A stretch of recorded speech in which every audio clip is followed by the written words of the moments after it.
दरवाजे पर कोई कुछ कामना लेकर आया है तो भगवान ने तुमको उस लायक बनाया है। तुम किस्मत वाले हो, तुम भाग्य वाले हो, इसलिए भगवान ने तुम्हारे दरवाजे पर किसी को मांगने भेजा है। नहीं तो कौन किसके दरवाजे पर जाता है? सब मांगने के लिए। तुम भाग्यशाली किस्मत वाले हो, इसलिए तुम्हारे दरवाजे पर कोई आया।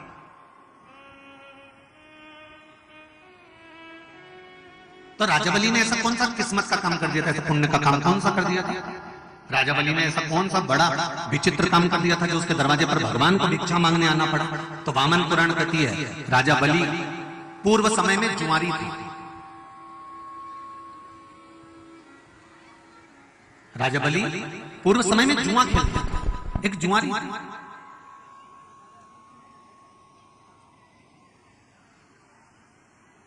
जो जुए में लिप्त रहता था। अब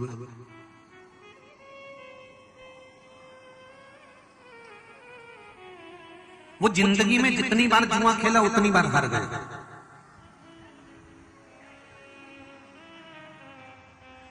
जितनी बार जुआ खेला है उतनी बार हार गया। आज मित्र हो जुआ खेलने बैठे और इससे कहा जुए में क्या लगाएगा तू? ये कहता है मैं आता हूं जरा, और एक संत की कुटिया में प्रवेश कर गया। और संत की कुटिया में, संत तो साधना में लीन थे, तप में लीन थे। संत का बिछा हुआ एक आसन, एक कमंडल, एक छत्र,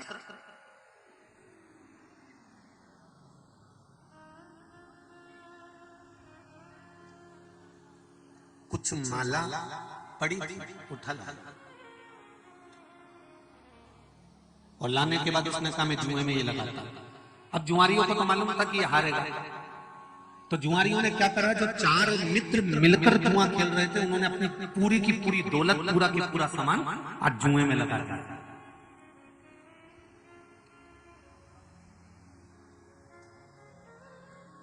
संत की जो कमाई होती है, साधु की जो कमाई होती है, न तो संत किसी के घर पे डाका डालता है, न साधु किसी के घर पे डाका डालता है।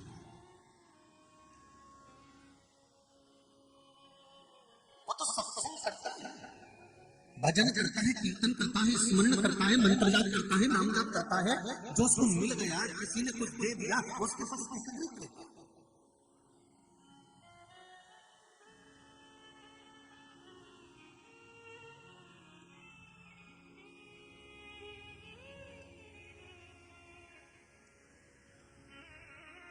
संत के पास में उसका कमंडल था, उसका आसन था, उसकी ईमानदारी का धन था, छत्र था, कमंडल था, आसन था।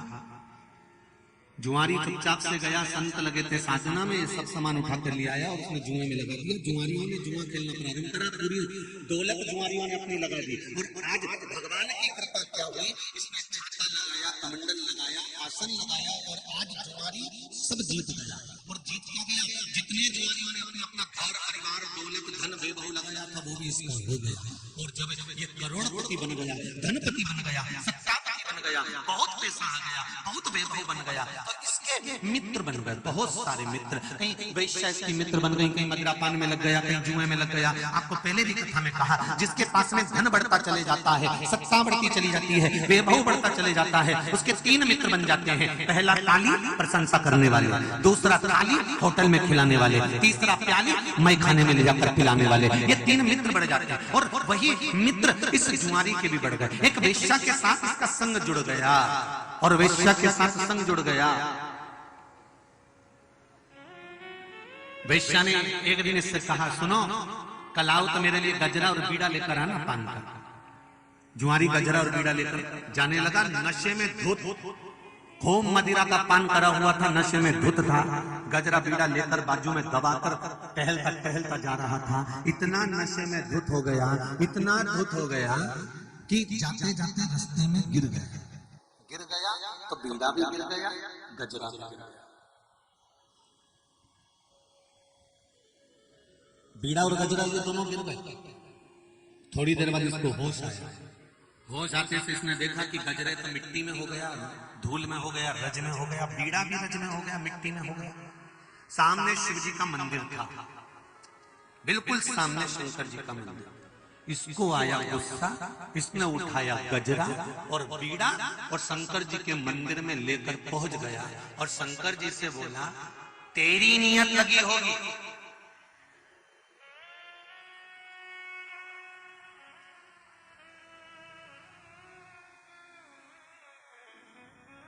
इसलिए मेरे ये बीड़ा और गजरा मिट्टी में गिर गया, ले तू खा ले। और शंकर जी के ऊपर उसने फेंक दिया। अब शिव तो बोले, चले गए। जुआरी गया, 3 महीने के बाद इस जुआरी का एक्सीडेंट हो गया, मर गया। मरने के बाद ऊपर गया।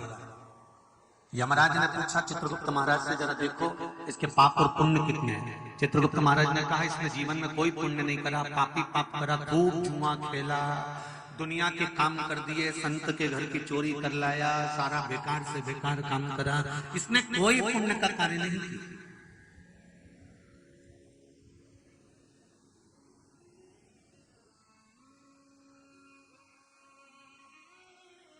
यमराज ने कहा, संसार में जन्मा हुआ मनुष्य 1 या 2 पुण्य तो करता ही होगा, कुछ तो पुण्य करा होगा। चित्रगुप्त महाराज ने कहा, इसने 1 पुण्य करा है। वेश्या के लिए जो गजरा और बीड़ा लेकर जा रहा था, वो गजरा और बीड़ा इसने शंकर जी के मंदिर में शिव जी के ऊपर फेंक दिए। दिया नहीं है, शंकर जी को फेंका। यमराज ने कह दिया, भले फेंका, फेंकने को तो वो नल्ली में फेंक सकता था, गटर में फेंक सकता था, पर उसने शंकर जी पे तो फेंका। इसलिए एक काम करो, जितने कदम चलकर ये शंकर जी के मंदिर में गजरा और बीड़ा फेंकने के लिए गया था, उतने कदम गिने जाए, और जितने कदम ये चलकर गया था वो कदम गिनो, और जितने कदम है उतने कदम गिनकर उतने दिन के लिए इसको ले जाकर इंद्र के सिंहासन पर बिठा दो। ले जाओ जरा इसको, इंद्र के सिंहासन पर बिठा दो इसको। कदम गिने, 12 कदम चलकर ये शंकर जी के मंदिर पहुंचा था। मेरी जीजियों, मेरे भाई, ध्यान लगा लेना कि कितने कदम चलकर तुम शंकर जी के दरवाजे तक जा रहे हो, तुम्हारे वो कदम की गिनती मेरे भोलेनाथ के पास मिलेगी। कितने कदम चलकर तुम कथा में आ रहे हो, कितने कदम चलकर तुम कथा के पंडाल में पहुंच रहे हो, कितने कदम चलकर तुम परमात्मा का स्मरण कर रहे हो, कितने कदम चलकर तुम भगवान की भक्ति कर रहे हो, कितनी देर बैठकर तुम भगवान का स्मरण कर रहे हो, कितनी देर बैठकर तुम आस्था चैनल पर कथा सुन रहे हो, कितनी देर बैठकर मोबाइल को पकड़कर तुम शंकर का गुणगान कर रहे हो फेसबुक और यूट्यूब पर। इसका अंदाजा लगाकर रखना कि मैंने इतने घंटे, इतनी घड़ी, इतना पल, इतना क्षण मैंने भगवान का भजन करा। वो हिसाब तुमको ऊपर मिलेगा। 12 कदम चले थे, 12 घड़ी के लिए इंद्र का सिंहासन दे दो। 12 घड़ी के लिए इंद्र को उठा दिया, सिंहासन पर जुआरी को बिठा दिया। जुआरी ने मन में सोचा कि मैंने शंकर जी के मंदिर में केवल गजरा और बीड़ा फेंका था, और उसका पुण्य मुझे ये मिला कि इंद्र का सिंहासन मिल गया।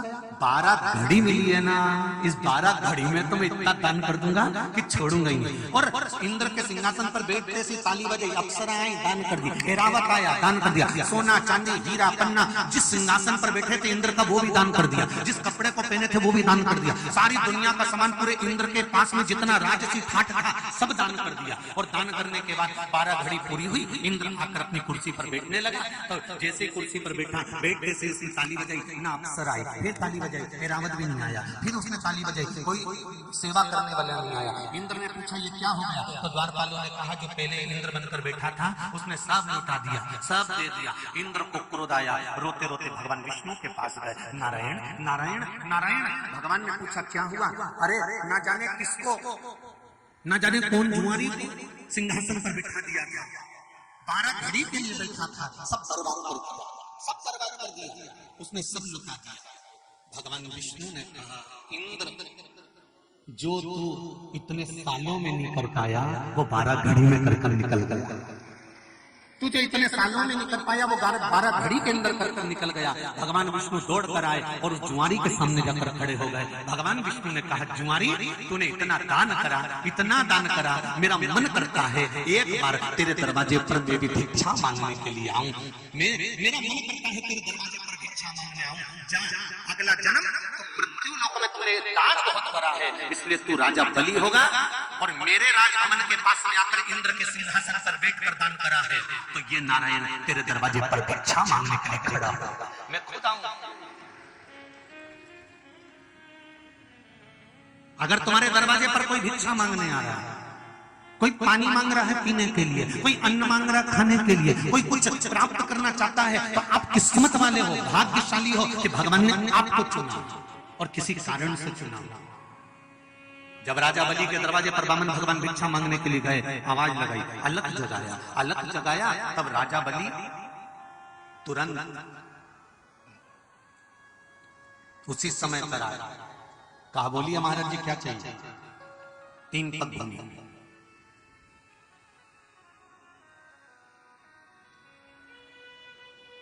3 पग भूमि।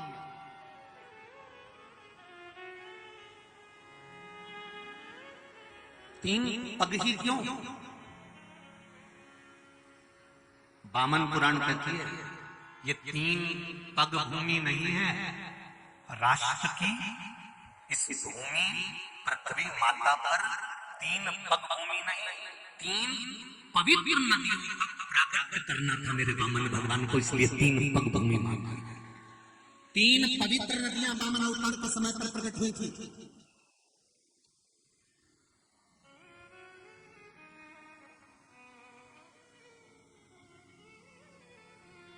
राजन भिक्षाम दे, क्या चाहिए महाराज? 3 पग भूमि। राजा बलि ने कहा, 3 पग भूमि में तो तुम सही से सो नहीं सकते, बैठ नहीं सकते, 3 पग भूमि में गाय नहीं बांध सकते, 3 पग भूमि का तुम करोगे क्या? वामन भगवान ने कहा, तेरा काम है देना, मेरा काम है लेना, ये नहीं सोचना कि मैं करूंगा क्या।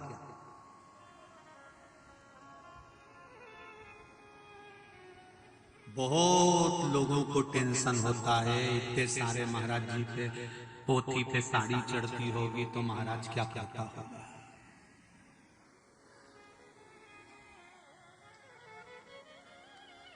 महाराज जी के पास इतने सारे शॉल आते होंगे तो महाराज जी क्या करते हो।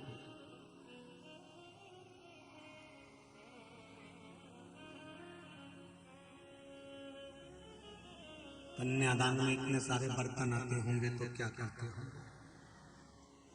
सत्यनारायण भगवान की कथा पंडित जी करते हैं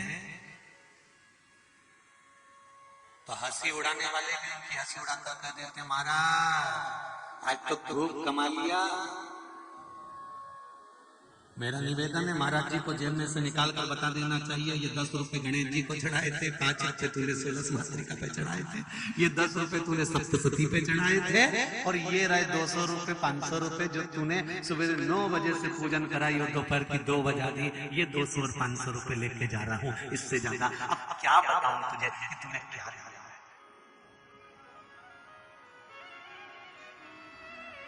क्या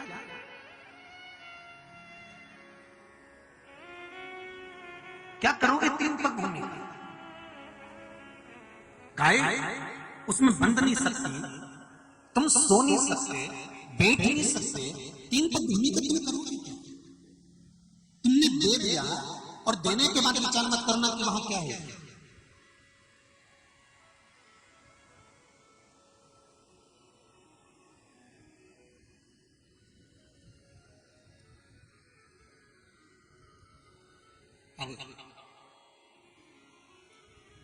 राजा बलि ने कहा कि आप मांग लो 3 पग हम देने को, तो इतने में राजा बलि बोला, एक काम करो महाराज, मैं अपने पांव से नाप दूं क्या, क्योंकि तुम तो इतने से छोटे से, छत्र भी छोटा, तुम भी छोटे, 84 ये अंगूठे को 84 अंगुष्ठ के बराबर वामन भगवान का स्वरूप था, मात्र 84 अंगूठे के बराबर।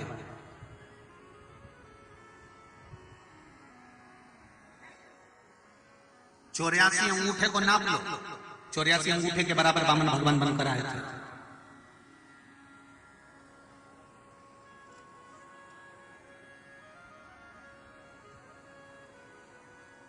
आप इतने छोटे हैं, आपके पांव भी छोटे हैं, मैं अपने पांव से नाप के दे दूं तो? बामन भगवान मुस्कुरा के बोले, तेरे पांव से नपाना होता तो यहाँ आया था, मुझे तो अपने पांव से नापना है। तो फिर बामन भगवान से कहा कि एक काम करो, तुम और भी कुछ मांग लो। इतने में बामन भगवान ने मन में सोचा कि जो मांग रहा हूं वो ही निकल जाए, उतना ही तो ही बहुत है। कहने वाले तो कह देते हैं बहुत दिल से, एक बार तुम बारात लेके तो आओ साहब, हम तो पूरी बारात संभाल लेंगे, पूरी बारात संभाल लेंगे, तुम आओ तो।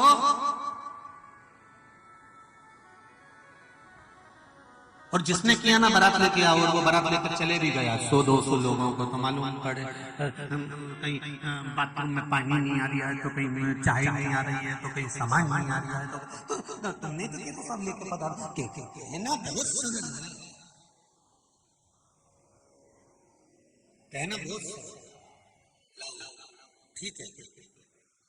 संकल्प छोड़ो, मैं आपको 3 पग भूमि देता हूं। संकल्प, हाँ हाँ हाँ। बामन भगवान से राजा बलि ने कहा, आपके कमंडल में जल है, उसमें से निकाल लो। बामन भगवान कहते हैं, अगर मेरे कमंडल का जल लेकर संकल्प छोड़ेगा तो वो संकल्प किस काम का? जल तो मेरा और संकल्प तेरा, तो ये संकल्प किसी काम का नहीं। अंदर से लाओ। शुक्राचार्य का कमंडल लेकर आए, उस कमंडल में शुक्राचार्य बैठ गए, एक आंख लगाकर देखने लगे, उसमें गुस्सा की एक तीली डाली, शुक्राचार्य की एक आंख चली गई, और एक आंख से शुक्राचार्य जी देखे, राजा बलि को श्राप दिया, वहां से गए। ये सब आपने श्रीमद् भागवत में सुन रखा। जो शिव महापुराण की कथा चल रही है, हमें वहां पहुंचना इस कथा के माध्यम से।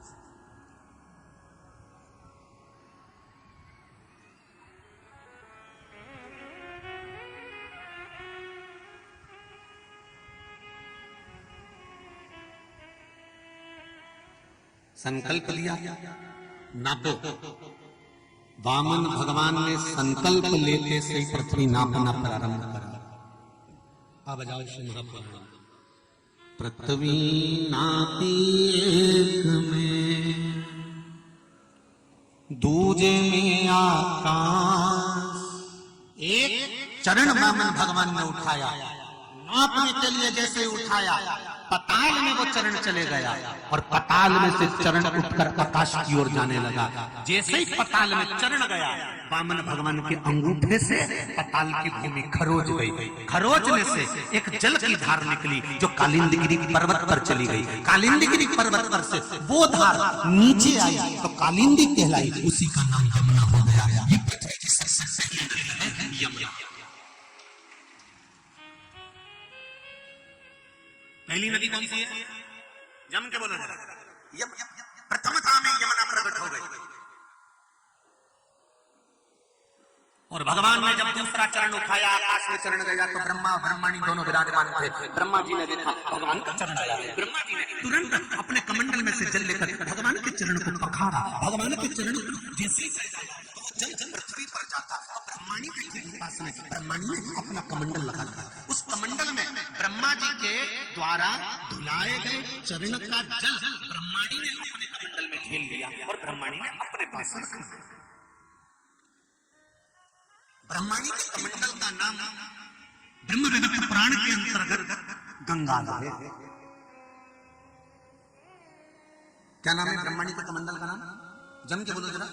गंगा। उस गंगाल में जल भरा गया। जब भागीरथ बाबा ने तप करा और गंगा जी को 7,000 लाख के ढेर बने अपने काकाओं के उद्धार के लिए तप किया, तब भगवान विष्णु की आज्ञा हुई ब्रह्मा जी को। ब्रह्मा जी ने कहा, आपकी धर्म पत्नी के कमंडल में मेरे चरण का जल रखा है, उस जल को नीचे भेजो। तब ब्रह्माणी ने गंगाल में से उसको छोड़ा, जो ऊपर वेग से आ रहा था। शंकर जी ने जटा में झेला, झेलते में वो गंगाल में से निकली, इसलिए दूसरी नदी प्रकट हो गई। जम के बोलो गंगा। कौन सी नदी है? अब आ जाओ तीसरी।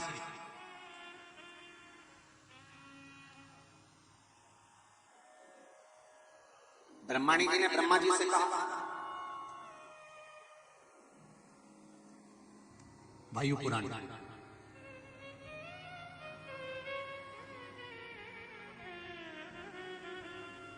वामन पुराण, ब्रह्म विवर्त पुराण,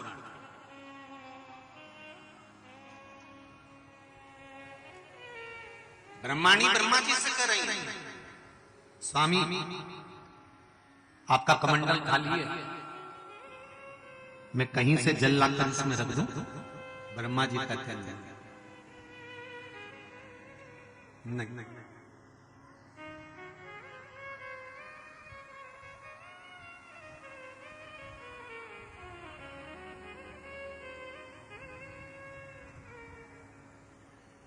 अपना खुद का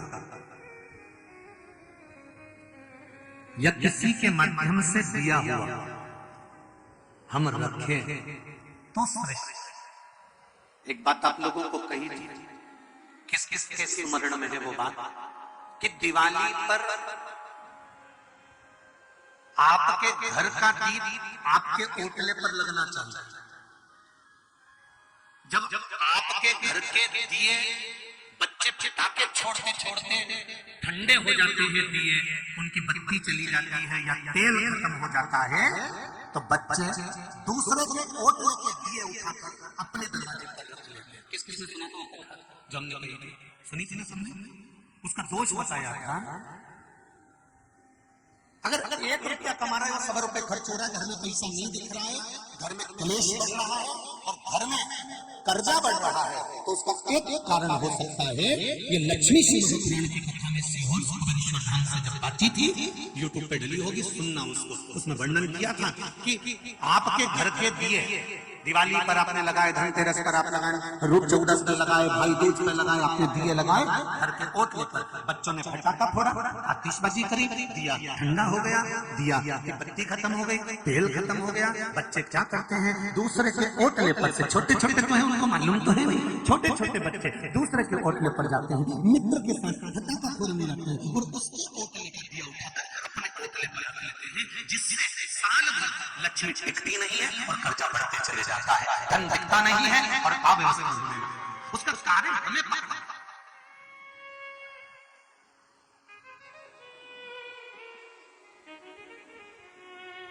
हमारे बच्चे ने भूलवश,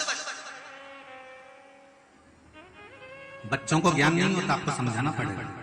हमारे बच्चों ने भूलवश, भूल के वश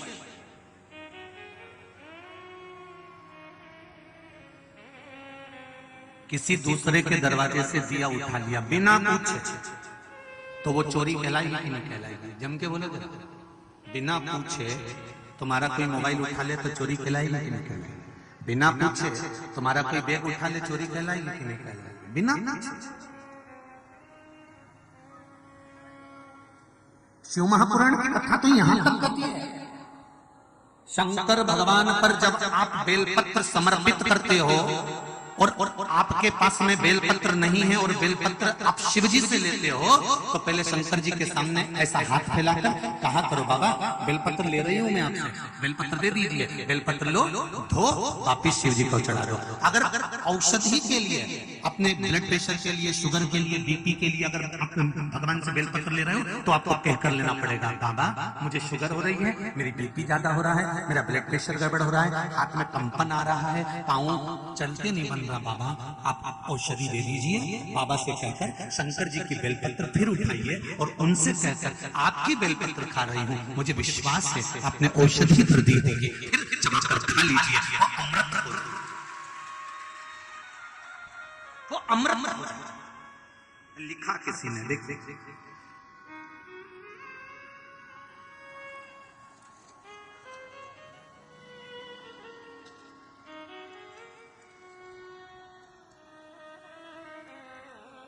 गुरुजी, मेरे पति का नाम अनिल अग्रवाल है, मेरा नाम श्याम अग्रवाल है, श्याम, मैं सेमरी हरचंद से निवास करती हूँ।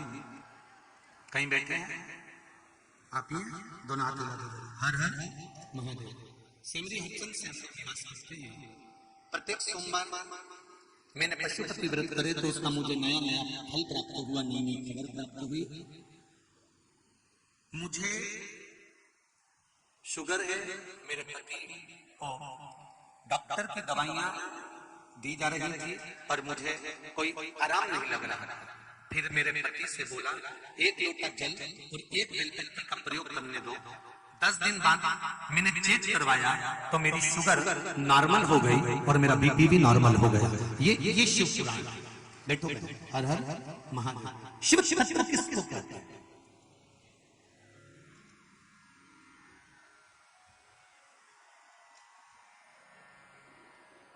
आप उससे मांगो वो देगा। आपको एक बात पहले भी कही, अगर कोई दवाई नहीं लगे शंकर जी का नाम लेकर हाथ में लेकर बाबा औषधि नहीं लग रही, शरीर में रोग बढ़ते जा रहे हैं, बहुत तकलीफ हो रही है, बाबा आप संभाल लीजिए, ये दवाई को अमृत कर दीजिए। बाबा जब आप विष पी सकते हो और विष को भी पीने के बाद अमर हो सकते हो तो क्या मेरा रोग नहीं मिटा सकते? उससे दिल से प्रार्थना करो, वो सुनिए।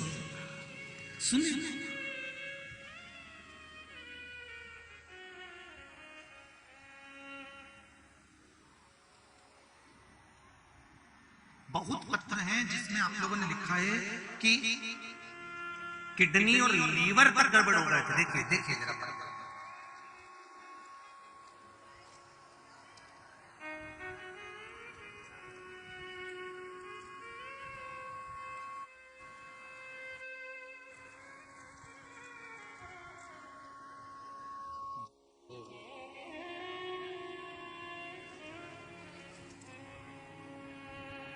विजय कुमार जी कुशवाहा, पत्नी बाल कुमारी जी कुशवाहा, ग्राम भैसा, जिला नरसिंहपुर से हैं। कहीं बैठे हों तो हाथ हिलाइए।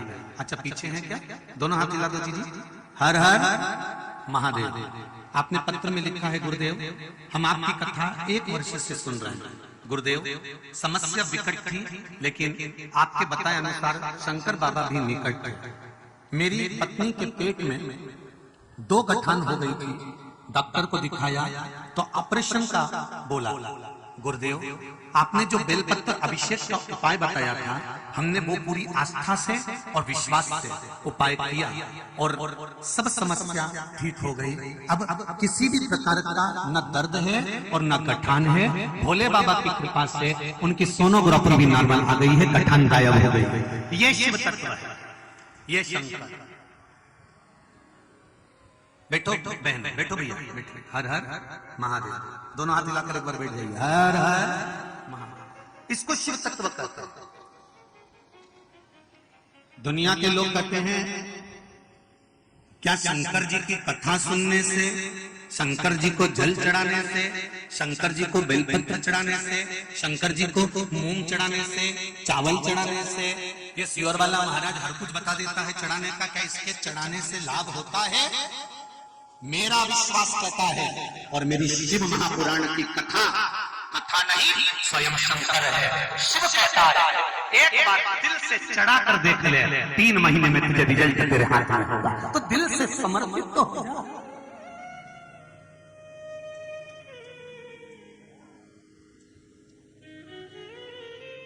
पर दिल से होना पड़ेगा। एक छोटे से बच्चे को भी कोई दिल से नहीं खिलाता ना तो बच्चा रोता है, तुम्हारी गोद में आता ही नहीं।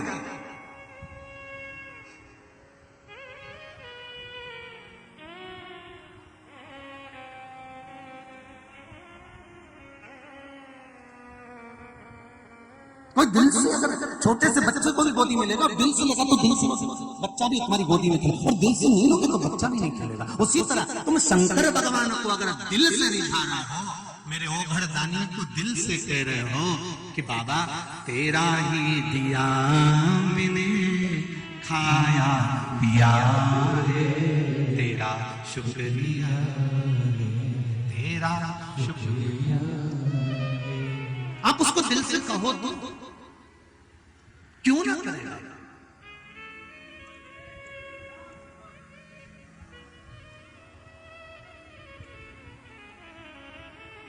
क्यों बढ़ रहा कर्जा? क्यों व्यापार नहीं चल रहा? क्यों घर में क्लेश हो रहा है? कहीं दिवाली पे बच्चों ने पड़ोसी के घर का दिया उठाकर अपने दरवाजे पर चुपचाप से तो नहीं रख लिया?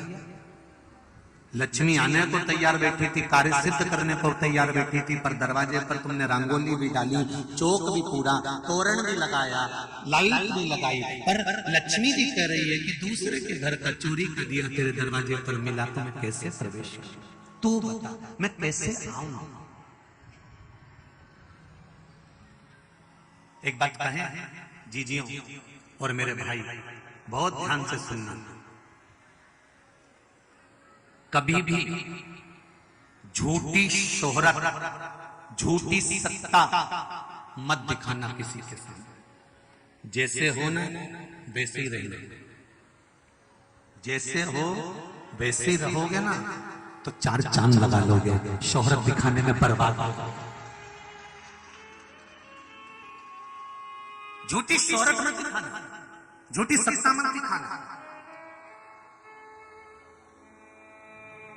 जो है वर्तमान में जैसी तुम्हारी स्थिति है, वर्तमान में जैसे तुम हो, वर्तमान में जैसी तुम्हारी स्थिति है उसके अनुसार रहिए। ये नहीं मैं मेरी जेठानी से साड़ी मांग लाती हूँ और शादी में पार्टी में पहनकर चली जाऊंगी, मैं मेरी देवरानी से साड़ी मांग लाती हूँ और उसकी साड़ी लेकर मैं मायके चली जाऊंगी, मैं जेठानी का हार पहनकर मायके चली जाऊंगी, मैं देवरानी का सामान लेकर मायके चली। नहीं, हमें नहीं चाहिए ना जेठानी की साड़ी चाहिए ना देवरानी का हार चाहिए। हमें अगर चाहिए तो भोलेनाथ के साथ चाहिए। हमें नहीं चाहिए वो शोहरत जिस शोहरत के बल पर हम दुनिया को रिझा सके, परमात्मा को ना रिझा सके। मंदिर में जाना, किसी शंकर के मंदिर में जाओ, चाहे राम के मंदिर में जाओ, चाहे कृष्ण के मंदिर में जाओ, तुम्हारे पास में अगर 1 रुपया भी नहीं है ना, मत चढ़ाना। पर मंदिर के अंदर खड़े होकर पड़ोसन से मत कहना जीजी मुझे 10 रुपए दे दे, मैं चढ़ा दूं, तेरे को बाद में दे दूंगी। नहीं, बुरा तुमको नहीं लगेगा, बुरा मेरे महादेव को लगेगा कि मेरे सामने खड़ी होकर भी दूसरे के सामने हाथ फैलाती है। मुझसे तो कहे हजारों का ढेर लगा देता, तो मुझसे तो कहे। अब मंदिर में खड़ी है, शंकर के मंदिर में खड़ी है, कथा में बैठी हुई है, कथा में खड़ी, हम आपसे भी कहेंगे शिव महापुराण की कथा में आते हो, जेब में हो तो दान करो, तुम्हारा मन हो तो दान करना, तुम्हारा मन हो तो बिटले सेवा समिति को देना, नहीं हो तो पड़ोसी से मंगकर या पड़ोसन से मंगकर 1 रुपया भी मत देना। हमें झूठी शोहरत नहीं चाहिए, हमें तो आप चाहिए जो महादेव के भक्त हैं। शोहरत से कुछ नहीं चाहिए तुम्हारा ऐसा जो झूठी शोहरत का हो। शंकर के मंदिर में जाओ, चाहे कथा में जाओ, चाहे तीर्थ में जाओ, अपने कितने भी रिश्तेदार जाओ और कितने भी वीआईपी जाए, उनसे मत मांगना कि मुझे भगवान के सामने जरा देना 50 रुपए, मैं घर चल के दे दूंगी, मैं होटल में चल के दे दूंगी, मैं तुम्हें बाद में दे दूंगी। भले तुम बाद में दे दोगे, पर इज्जत तो गिरा दी मेरे महादेव की, शान तो गिरा दी। सास बेटी हुई है और तू पड़ोसन से कह रही है काकी जी तुम बहुत अच्छा अचार बनाती हो, तुम्हारे बराबर कोई नहीं बना सकता, तो सास को बुरा नहीं लगेगा कि बेटा मेरे साथ में रह रही है, एक बार मेरी भी तारीफ तो कर देती, एक बार मुझसे भी तो कह देती। कुछ जरूरत थी तूने मायके में जाकर कहा कि मेरे को ये सामान पहुंचा दो, एक बार सास ससुर से कहती तो सरी की मम्मी मुझे इस चीज की जरूरत है, नहीं दिलाती, तब बोलती। उसी तरह मेरा देवाधिदेव महादेव है, तुम शंकर जी के मंदिर में गए, लोटा दूसरे का मांग रहे, तुम शंकर जी के मंदिर में गए, पानी दूसरे से मांग रहे, तुम शंकर जी के मंदिर में गए, बेलपत्री दूसरे से मांग रहे, तुम शंकर जी के मंदिर में गए, सामान दूसरे से मांग रहे, तुम्हारे पास हो तो तुम चढ़ाओ, नहीं है तो शंकर जी का उठाकर शंकर जी को चढ़ाओ। और हमें दुनिया के आगे हाथ मत फैलाना, हमें नहीं फैलाना दुनिया के आगे हाथ। हमें झूठी शोहरत और शान सत्ता नहीं चाहिए, हमें अपनी सत्ता से जीना है और महादेव के बल पर जीना है कि मेरा शंकर मेरे साथ है, मुझे किसी की चिंता नहीं। एक देवाधिदेव महादेव मेरे साथ होना चाहिए, बाकी के आग लगे बस्ती में अपन रहो मस्ती में, उसके बल पर जीना चालू करो।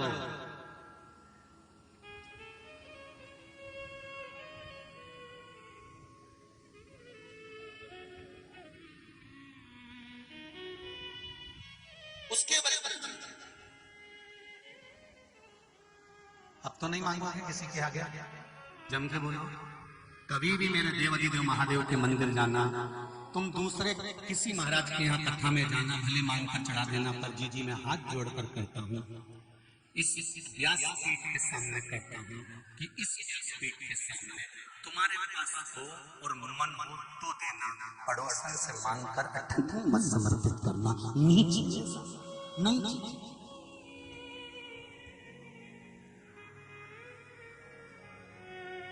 उसके भरोसे पर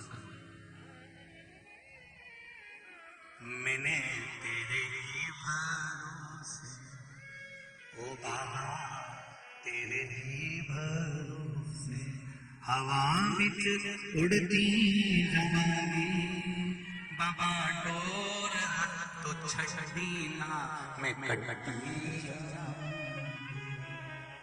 हमें नहीं मांगना, हम किससे मांगेंगे?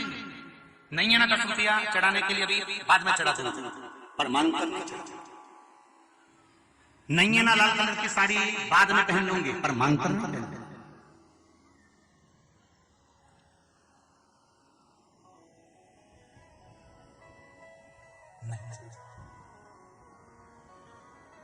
जरूरत नहीं।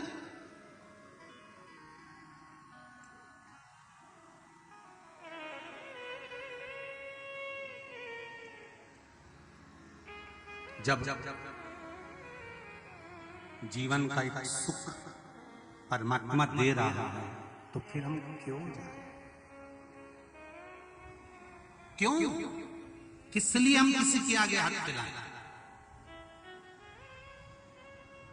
झोली मेरी तंग बाबा तेरे यहाँ कमी नहीं।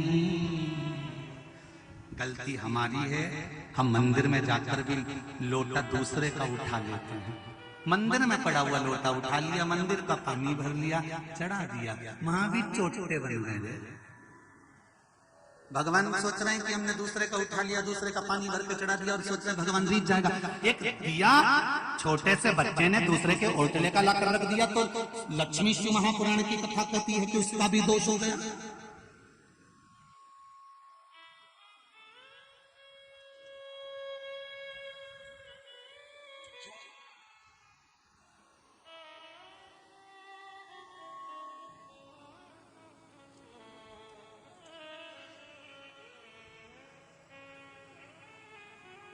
महाराज शिव पुराण के बड़े भाव से सुनिएगा। आज कथा का विराम दिवस है। कुछ अपने जीवन को संवारना, कोई गलती आप कर रहे हो तो उसको सुधार लेना। मेरा विश्वास है 3 महीने के अंदर बाबा आपकी मनोकामना पूर्ण कर देगा। अपनी गलती को सुधारने के लिए शिव महापुराण की कथा होती है। अपने भीतर की गलती सुधारो कि हम क्या गलती कर रहे हैं।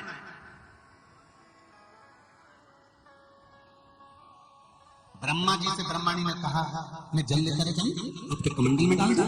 नहीं नहीं। भगवान विष्णु, भगवान शंकर, इंद्र अगर ये खुद किसी को आज्ञा कर दे कि तुम ब्रह्मा जी के कमंडल में चले जाओ तो मैं रख सकता हूं, वरना नहीं चाहिए ही नहीं। हम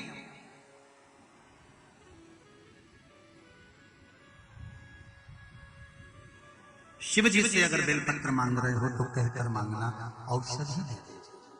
क्या दे दीजिए? जम क्या बोलो जरा, औषधि दे दीजिए, अमृत दे दो।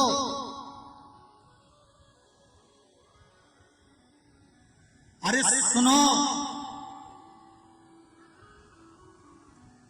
मेरे देशवासियों, अच्छे से सुन लो। ये बेलपत्र जो शिव जी पर चढ़ती है केवल बेलपत्र नहीं है, ये शंकर ने इस पृथ्वी के लोगों के लिए अपनी पोटी निकाल कर दे दी है कि तुम इसको खाओ और जीवन अलमस्त होकर जियो।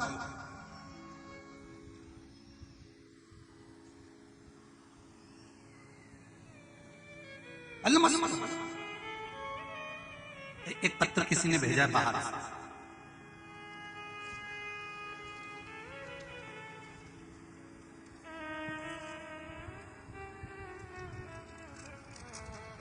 परंतु एक बात समझ में नहीं आती, बाहर के लोगों को एड्रेस कहां से मिल जाता है?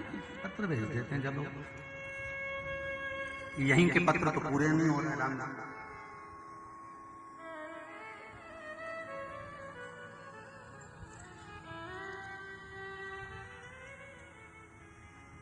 विनोद कुमार जी डामना 133 श्री कृष्णा कॉलोनी अंकपात मार्ग उज्जैन से ये पत्र भेजा गया है, मोबाइल नंबर है, कोरियर द्वारा ये पत्र आया है, स्पीड पोस्ट द्वारा ये आया है। आपका पत्र डायना जी, अगर आप संपूर्ण कथा तो आपका पत्र प्राप्त हो गया।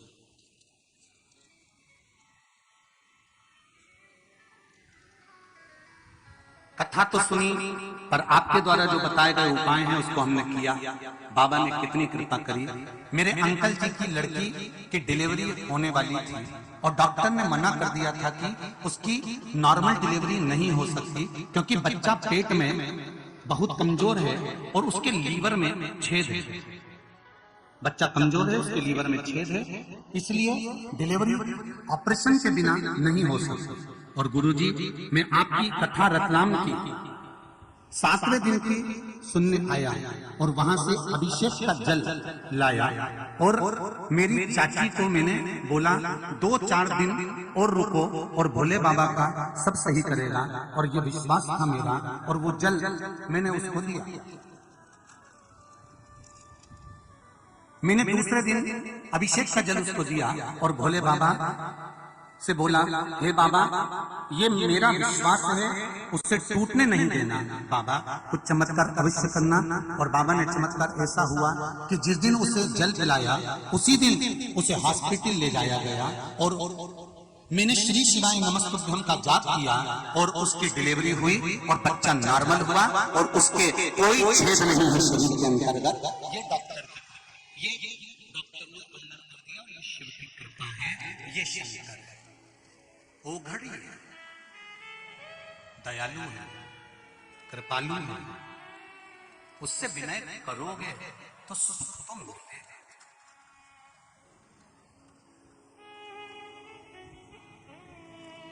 क्यों नहीं?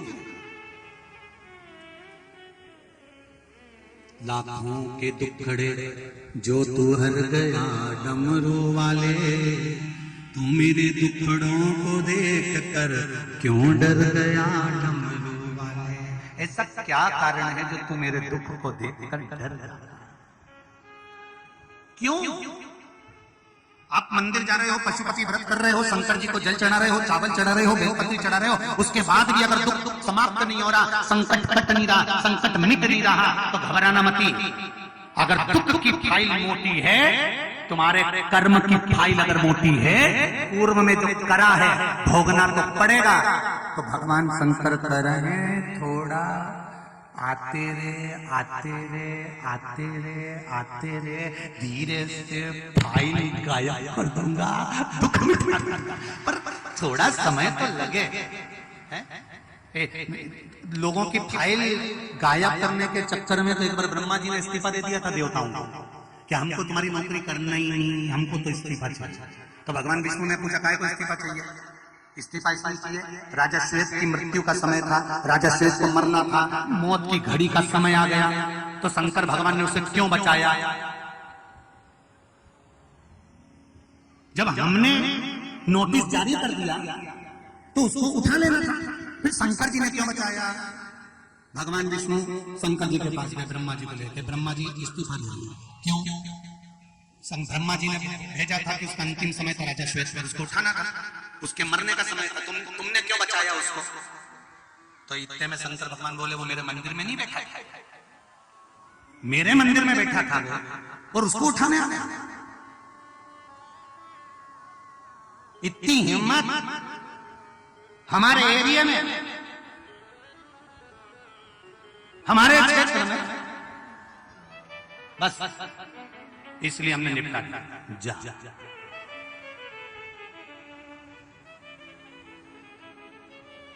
शंकर भगवान से तुरंत भगवान विष्णु बोले, तो अब ब्रह्मा जी का क्या करें? शंकर भगवान बोले, आप पीछे हटो, ब्रह्मा जी को आगे लाओ। जाओ। ब्रह्मा जी को जो आगे लाए तो ब्रह्मा जी बोले, मुझे तो ब्रह्माणी याद कर रही है, चक्कर से आ, मैं अपनी ड्यूटी पे कल से वापिस आ जाऊंगा, इस्तीफा केंद्र से।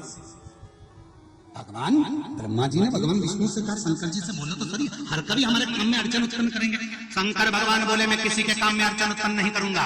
पर ब्रह्मा एक बात ध्यान लगाकर सुन लेना और यमराज तू भी सुन लेना, अगर कोई शंकर की आराधना कर रहा होगा, शिव की स्तुति कर रहा होगा, मृत्यु लोक में अगर किसी को उठाने आना है, किसी के प्राण लेने आओगे तो पृथ्वी पर आना पड़ेगा ना। ब्रह्मा ब्रह्मलोक के देवता, भगवान विष्णु वैकुंठ के देवता, शंकर भगवान अरे बोलो तो मृत्यु लोक के देवता। तुम्हारे घर में कोई तुम्हारे घर का फ्रिज उठा के ले जाए तुमसे बिना पूछे, बोलो तो दीजिए, हो सकता है?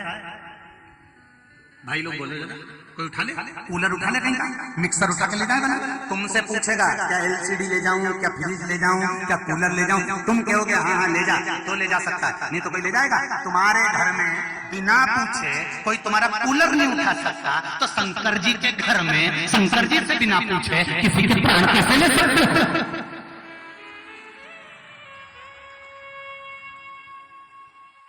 ये मृत्यु लोक शिव का घर है। अकाल मृत्यु वो मरे जो काम करे चंडाल का, काल उसका क्या बिगाड़े जो भक्त हो। शंकर से बिना पूछे कौन लेकर जाएगा? अभी हरिद्वार कथा करने गए थे, नीलकंठ दर्शन करने गए थे, तुम्हें मालूम होगा। नीलकंठ दर्शन करके आ रहे थे, ड्राइवर का ध्यान हट गया, पहाड़ पे गाड़ी चढ़ गई, इधर गंगा जी इधर पहाड़, छोटा सा रास्ता, और मालूम पड़े गाड़ी चढ़ के पलट गई। बस एक पलटी खाई, दूसरी पलटी खाई, चारों चक्का ऊपर, सियोर वाला महाराज नीचे, और एक पलटी वो गाड़ी यूं डोली, वो जाती गंगा की खाई में। और शंकर जी ने सोचा अभी तो काली मिर्ची बाकी है,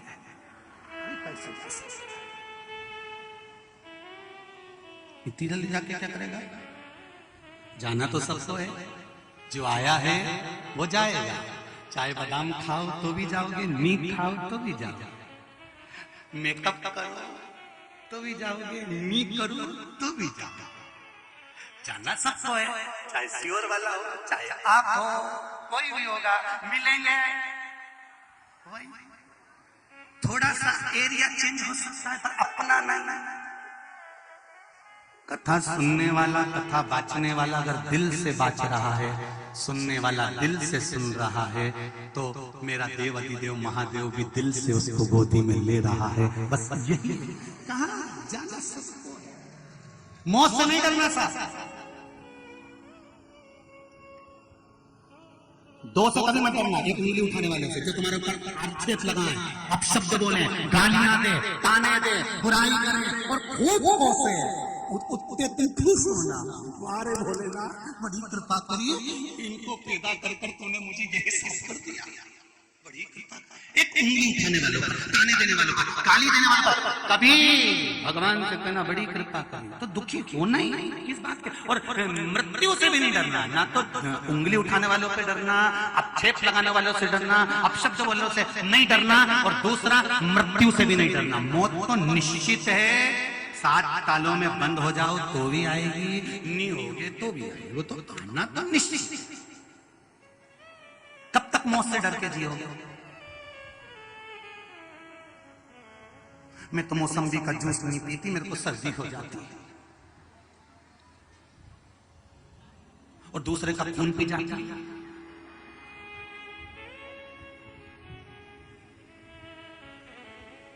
हम तो प्याज नहीं खाते हैं भैया, प्याज नहीं खाते हम तो, और दूसरे का धन खा रहे हैं।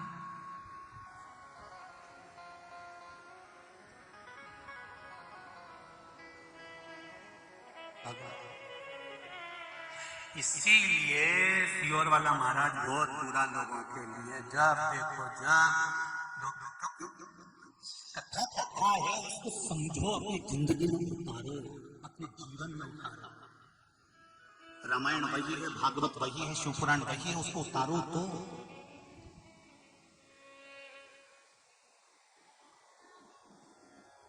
थोड़ा सा एक आनंद प्रवर समाज।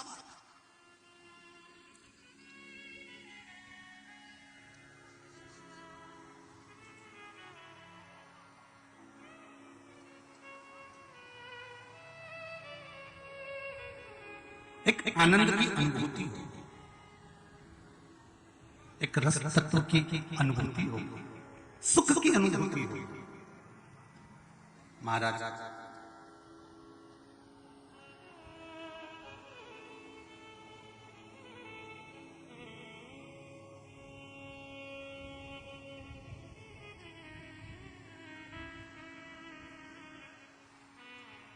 कोई देगा ना तो कमंडल में जल रखेंगे, और वो जल केवल कमंडल में रखने का नहीं होता, उस जल का सदुपयोग भी होना चाहिए।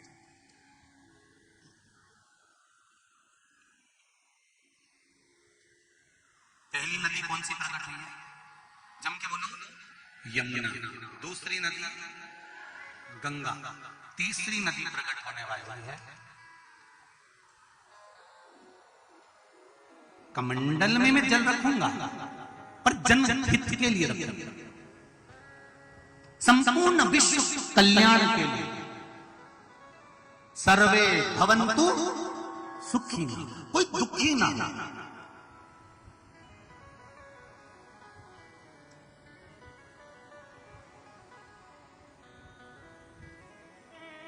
आज एक अग्रवाल जी सुबह सुबह लगभग 6:30-7 बजे से दरवाजे पर खड़े हुए थे। श्री जगदीश प्रसाद जी मित्तल, श्री उमेश कुमार जी मित्तल, श्री अनूप कुमार जी मित्तल, ये सेमरी हरचंद के सुबेरे से खड़े हुए थे, इंतजार कर रहे थे महाराज का दरवाजा खुले मिले। सुबह आशीष बाहर गए तो उन्होंने कहा हमें गुरुजी से बात करनी है। हमने कहा क्या बात करना है? बुलाओ। ठाकुर सेवा करी, बाबा का मंत्र जाप किया, बाहर आके बैठे तो मित्तल साहब कह रहे थे गुरुजी इस पूरे क्षेत्र में गौओं की बड़ी विचित्र दशा है, इसलिए मन है कि यहाँ क्षेत्र में कहीं गौशाला का निर्माण हो। अब तुमने पूरी तो सुनी नहीं, ताली बजा दी। तो उन्होंने कहा गुरुदेव मेरा मन है, पहले तो इन्होंने कहा कि मेरा मन है कि 6 एकड़ जमीन जो कि नहर के किनारे है, पानी भरपूर है, ऐसी जमीन मैं कुबेरेश्वर महादेव को दे रहा हूं। चाहे आप उसको बेच लो, चाहे उस पर आप गौशाला बनाओ, चाहे आप उसको सिहो लो। हमने इनसे कहा कि वो 6 एकड़ जमीन कुबेरेश्वर महादेव के लिए सिहोर लेकर जाने की जरूरत क्या है? अगर यहाँ गौ माता की दशा गड़बड़ है तो वो जमीन भले कुबेरेश्वर महादेव की हो, पर वो जमीन पर गौशाला निर्माण यहीं पर हो और उसका संचालन आप। और केवल गौशाला से काम नहीं चलेगा।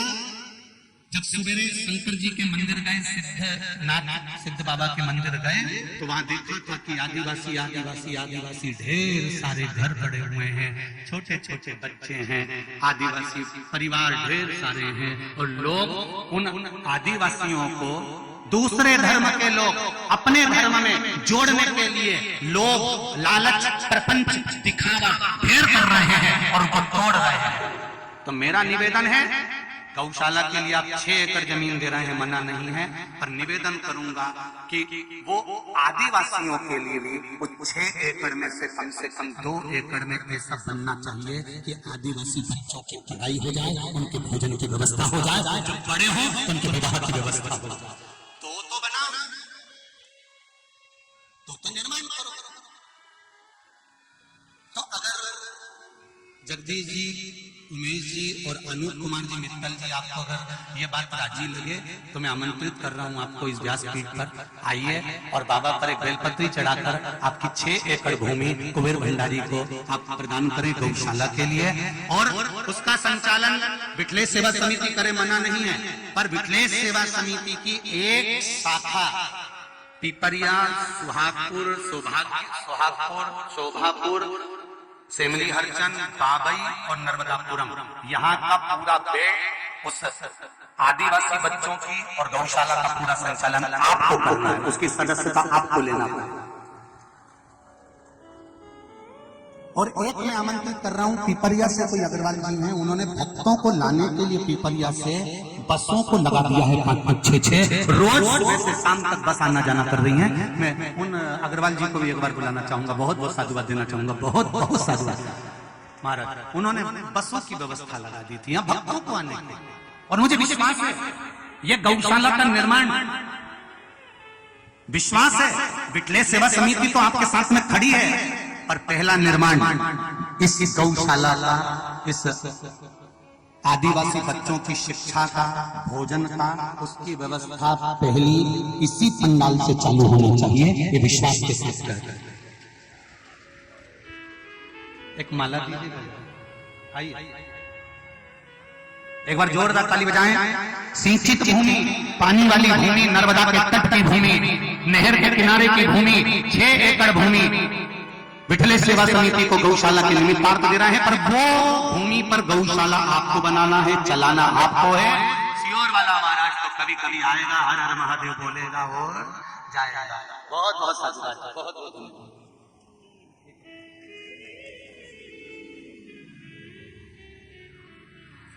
बहुत बहुत साधुवाद आदरणीय जगदीश प्रसाद जी, उमेश कुमार जी और आलोक कुमार जी उत्तल जी को 6 एकड़ जमीन के साथ में जिस दिन भूमि पूजन होगा इस जमीन का, उस दिन 11 लाख रुपए की राशि ये गौशाला निर्माण के लिए देंगे। जोरदार ताली बजाएं। और भी दानदाता इस भूमि पर विराजमान है। मैं निवेदन करूंगा इस गौशाला का निर्माण और इस आदिवासी बच्चों की विद्या, विवाह और आदि कार्य की व्यवस्था आपको करना है विठले सेवा समिति के साथ में।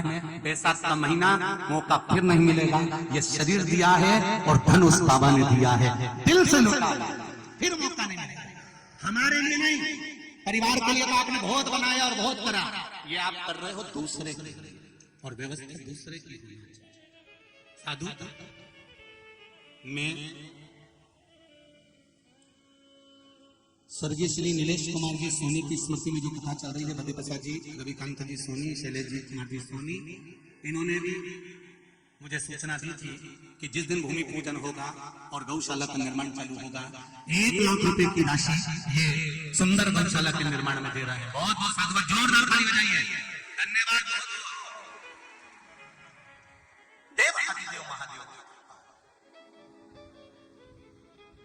और एक बात सुन लो, जिनके पास जमीन है, यहाँ से फैमिली हटसन से मात्र 5 किलोमीटर की दूरी पर जमीन है, तुम्हारी जमीन उसके पास में लगी हो तो जो भूसा गेहूं तुम खाना, चारा गौ माता के लिए भेज देना। जब भी गौ माता वहां रहे, तुम बस बजानियों में भर भर कर चारा भेजना, जिससे गाय आराम से खाए और अपनी जिंदगी बुढ़ापा तक अलमस्त होकर जिए। वहां गौ माता अपनी मस्ती में रहे, रोड पर ट्रकों से टकराकर गिरे नहीं, बस ऐसी कृपा बनाकर आप उस गौशाला को चलाना आपको है, संभालना आपको है। समिति की एक शाखा यहाँ तैयार रहेगी, उसका संचालन आपको करना।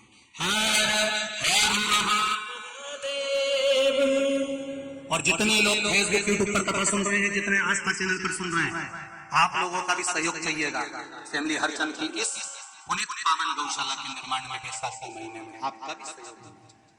बाबा कृपा करे तो अगला जो वर्णन किया गया बड़ा सुंदर महाराज, मुझे गंगाल में वो जल रचना, गंगाल में वो जल रचना है जो जल देव और जिस जल का सदुपयोग आपने भूमि दी, उस भूमि का सदुपयोग जब होगा जब आदिवासी बच्चे वहां पर कुछ शिक्षा ग्रहण कर लेंगे, कुछ गौ माता स्वतंत्र तरह से रह लेगी और आनंद से अपना जीवन निकाल लेगी, आनंद में रहेगी, उससे बढ़कर कोई सुख नहीं होगा। महाराज जलाए मेरे कमंडल में मना नहीं है,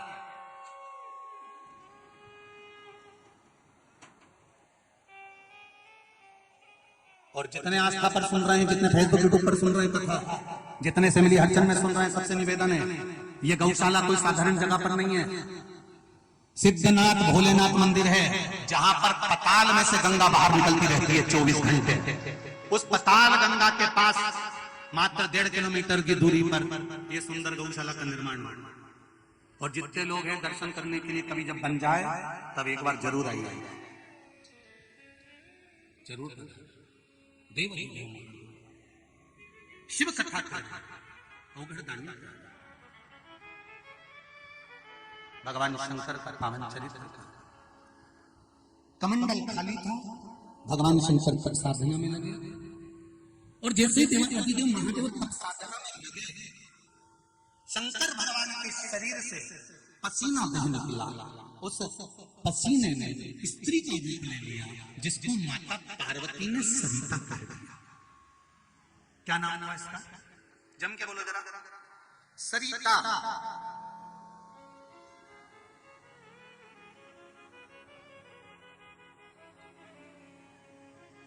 माता पार्वती जी ने सरिता नाम रखा। सरिता रोती है, शिव जी से कहती है, बाबा मैं आपके शरीर का पसीना हूं। बाबा मैं आपके शरीर का पसीना हूं। लोग मुझसे नफरत करेंगे क्योंकि पसीना किसको अच्छा लगता है? थोड़ा सा शरीर में पसीना आए तो लोगों को बुरा लगता है, रुमाल उठाया पोंछ लेते हैं, घर जाकर मुंह धो लेते हैं। शरीर का पसीना किसको अच्छा लगेगा? बाबा मैं आपके शरीर का पसीना हूं, दुनिया मुझसे नफरत करेगी। शंकर भगवान कहते हैं तुम चिंता मत करो सरिता, तुम जाओ और ब्रह्मा जी के कमंडल में जाकर बैठ जाओ। ब्रह्मा जी के कमंडल का नाम था कंगाल और ब्रह्मा जी के कमंडल का नाम था नारद। क्या नाम है? जम के बोले जरा। नारद। ब्रह्मवेत्ता पुराण के अंतर्गत लिखा है ब्रह्मा जी जिस कमंडल को रखते हैं वो नारद। कमंडल के अंदर सरिता जाकर बैठ गई। राजा पुरुकुस अपने माता और पिता को मोक्ष देने के लिए, मुक्ति के लिए तप कर रहे थे, घोर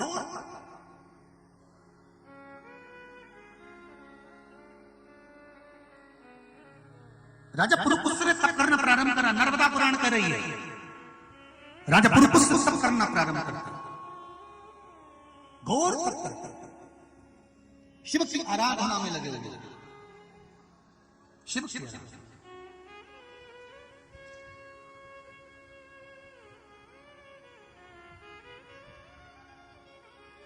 और वही ऐसी सुबाना आए ना ऐसी जिस दिन जुबा पे, जिस दिन जुबा पे मेरे आए ना शिव का नाम। सोमवार की अष्टमी है, सभी लोग 5 बार स्थान पर बैठकर श्री शिवाय नमस्तुभ्यं का जाप करेंगे। अपने दिल की कामना देवाधिदेव महादेव से कहेंगे कि बाबा मेरी यह कामना है आप पूरी करिएगा। आज सोमवार की अष्टमी है और मैं शिव महापुराण की कथा आस्था चैनल पर, फेसबुक, यूट्यूब पर और पंडाल में बैठकर श्रवण कर रहा हूं। मेरी कामना आपको पूर्ण करना है। सब लोग बोलेंगे प्रेम से, दिल से, बाबा से। पहले अपनी कामना कर लो, फिर बाबा से कहिए बड़े आनंद के साथ में, हे देवाधिदेव महादेव, हे शंभु, हे त्रिकालदर्शी, हे कैलाशी, हे अविनाशी, हे मेरे शिव, आप करुणा करने वाले हैं, आप उदार हैं, आप दातार हैं। दुनिया के दुख आपने हर लिए तो मेरे दुख को भी आप ही हरोगे। हे करुणा सागर, हे त्रिकालदर्शी, आप मुझे जरूर अपना बनाएंगे, कृपा करेंगे, मेरे दुखों को आप भरेंगे। श्री शिवाय नमस्तुभ्यं, श्री शिवाय नमस्तुभ्यं, श्री शिवाय नमस्तुभ्यं, श्री शिवाय नमस्तुभ्यं, श्री शिवाय नमस्तुभ्यं। हरे हर महादेव। वो ओघड़ी ने अपनी तप बल से मेरे शिव जी ने पसीने को प्रकट करा। वो पसीना गया, ब्रह्मा जी के कमंडल में बैठ गई सरिता। सरिता जब ब्रह्मा जी के कमंडल में जाकर बैठ गई तब समय आया, राजा पुरुकुस ने तप करा। अपने माता पिता को मोक्ष देने के लिए। तब शिव जी ने पूछा, राजा पुरुकुस तुम्हें क्या चाहिए? महाराज मेरे माता पिता को परम धाम देना है, तो आप कृपा कर दीजिए। शंकर जी ने कहा, मैं एक नदी को प्रकट कर रहा हूं, उस नदी का जल जब आपके माता पिता उसमें स्पर्श करेंगे, उसका स्मरण करेंगे, तो तुम्हारे माता पिता को परम धाम मिल जाएगा। शंकर भगवान ने ब्रह्मा जी से कहा, ब्रह्मदेव आपके कमंडल से सरिता को छोड़िए। सरिता कमंडल में से निकलकर नीचे आई। शंकर भगवान ने कहा, सरिता तुम ब्रह्मा जी के कमंडल से निकल कर आई हो। ब्रह्मा जी के कमंडल का नाम नारबद्य है, इसलिए तुम्हारा नाम आज से नर्मदा होगा। तुम्हारा नाम नर्मदा होगा। आ गई मां, पधार गई मां इस भूमंडल पर।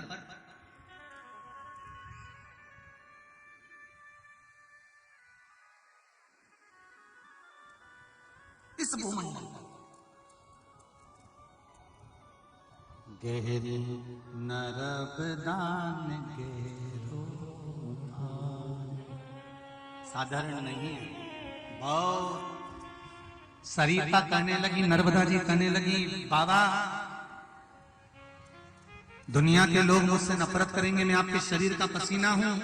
शंकर भगवान कहते हैं, सुन नर्मदा, तेरे आने से मुझे प्रसन्नता मिली है।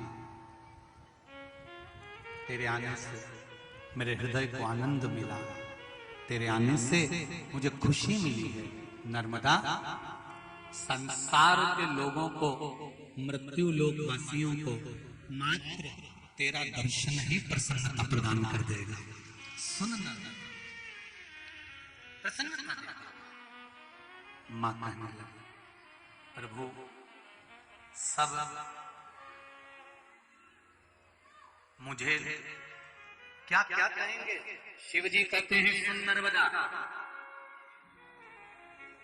सुन ले नर्मदा, यमुना का पान, जो 3 नदियां प्रकट हुई है उसका वर्णन सुन लीजिए।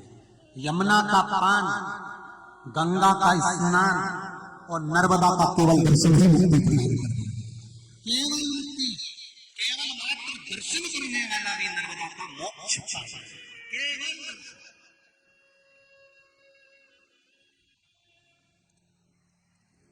सुन लो नर्मदापुरम वासियों, और जो नर्मदा जी के तट पर रहते हैं, आपको इस व्यासपीठ के आपको चरणों को कोटि कोटि नमन है कि नर्मदा का रोज दर्शन आप करते हैं। प्रतिदिन मां नर्मदा की गोद में खेलते हैं, प्रतिदिन मां नर्मदा का सुंदर दुग्ध पान, जल पान आप करते हैं। मां नर्मदा जी के आंचल में पलकर बड़े होते हैं और मां नर्मदा की गोद में रहते हैं।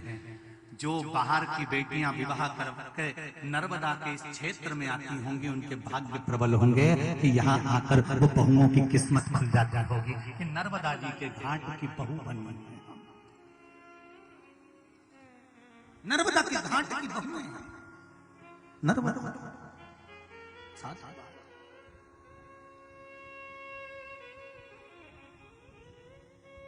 जितने नर्मदापुरम वाले हैं, नर्मदा के घाट पर रहने वाले हो ना, तुम अपनी नजर उतरवा लिया करो हर आदमी में,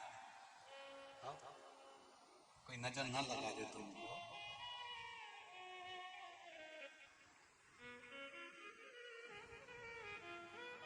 कोई कितनी भी अकड़ दिखाए ना, कहीं का व्यक्ति बोले कि हम यहाँ वाले, हम वहां वाले, तुम भी अकड़ करते थे ना, हम महादेव वाले, हम नर्मदा वाले, तो उसमें कोई डरने वाली बात नहीं है। माई नर्मदे, हाँ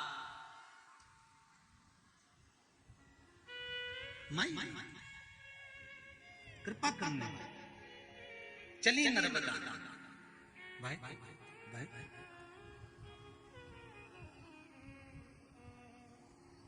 अमरकंठ से चली नर्मदा,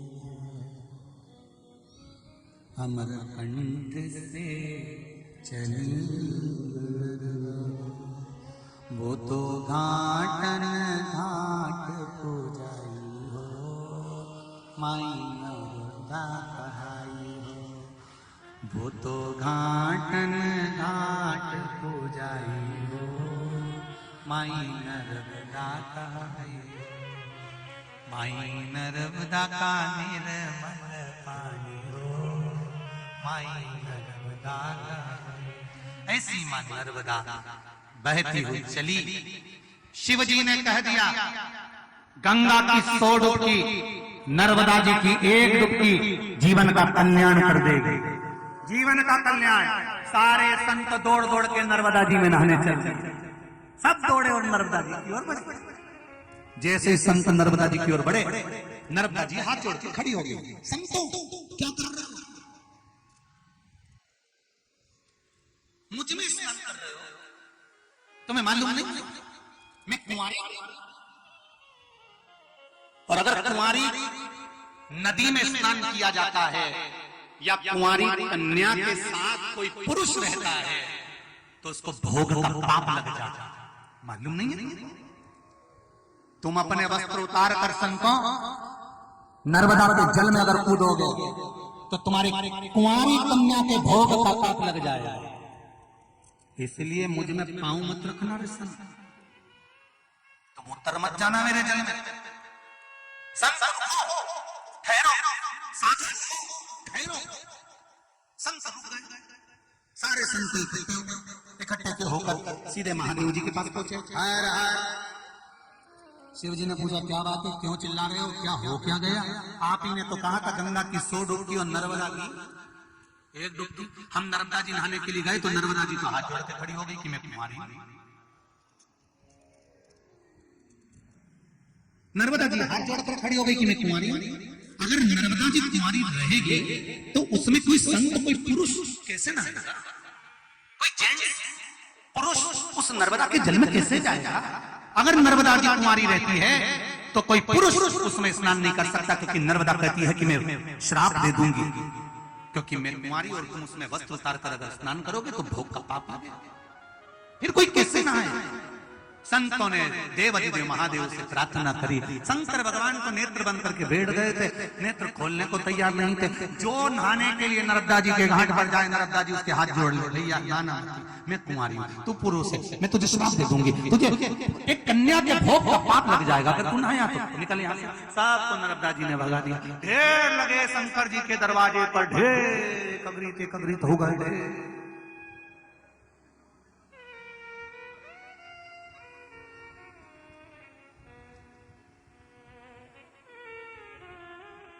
सब शिव जी की आराधना करते सब। बाबा माना के मैं पतित बहु कहूं, पर पतित पावन तेरो नाम, ओ भोले त्रिपुरा। कृपा कर दो बाबा, नेत्र खोलो बाबा।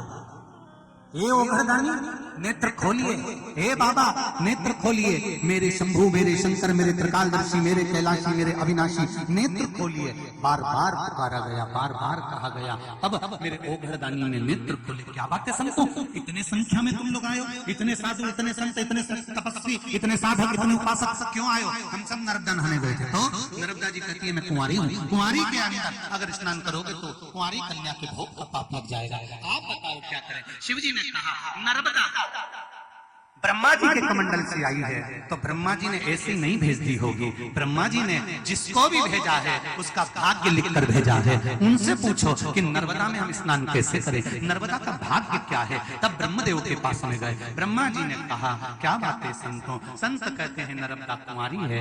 ब्रह्मा जी कहते हैं जिस समय मैंने शंकर जी के कहने पर नर्मदा को पृथ्वी पर भेजा था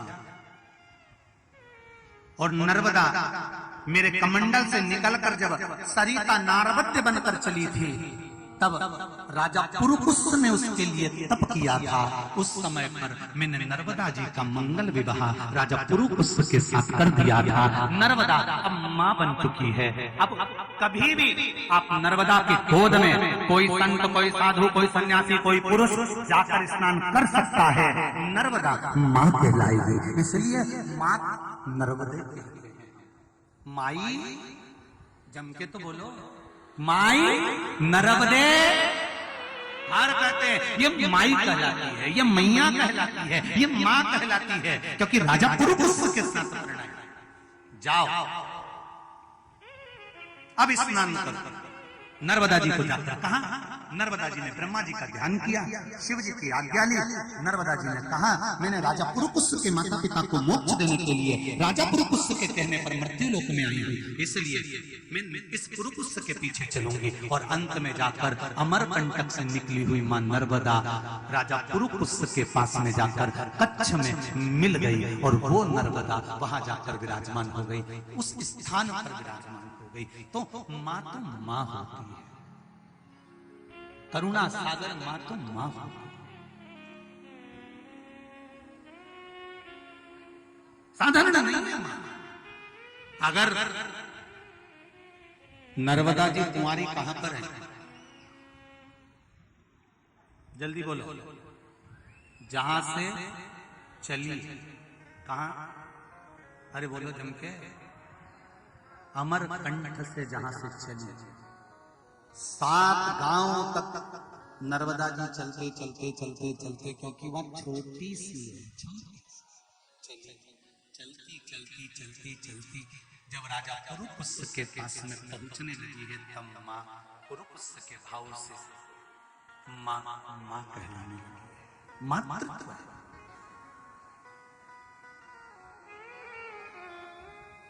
क्या बनाया जाता है नर्मदा जी के लिए भोग में? जम के बोलो। हलवा, सीरा, इसको कहते हैं कढ़ाई। इधर बोलते कि नहीं बोलते? अरे जम के बोलो। नर्मदा जी के तट पर जाकर कढ़ाई करना, कढ़ाई मतलब कढ़ैया रखकर नर्मदा के घाट की संविधा लाकर आटा सेक कर, रवा सेक कर, जो भी बनाकर मीठा का भोग माई नर्मदा को जो लगाता है, उसके घर का भंडार मां नर्मदा हमेशा भर कर रखती है। ये नर्मदा जी की कथा।